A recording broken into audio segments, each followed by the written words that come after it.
तपाईहरुलाई मेरो YouTube च्यानलमा स्वागत छ। यो कोरियाको क्याप्सिकम खेती देखाउन गइरहेको छु। यसरी लटरम्म फलेको छ। यो पहेलोमा हो। यो पहेलोमा यसरी खेती गरिन्छ। यो हेर्नुस् यति लामो छ। यो 100 मिटरको दूरीमा छ। यसको यो तपाई भने यहाँ 42 वटा थोङ रहेको छन्। एउटामा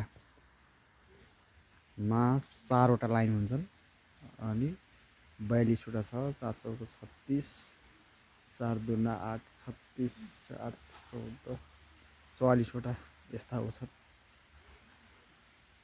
अनि यसरी कोरियामा खेती गरिन्छ।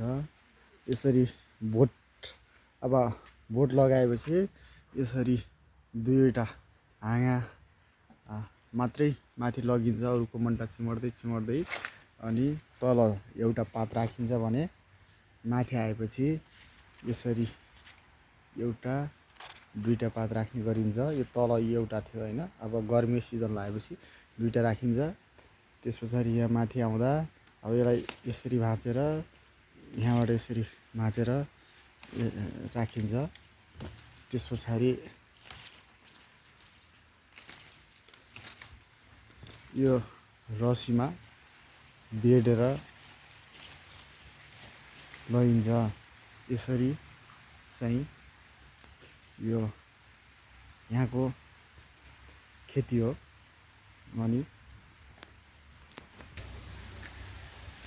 यसरी उत्पादन गरिन्छ।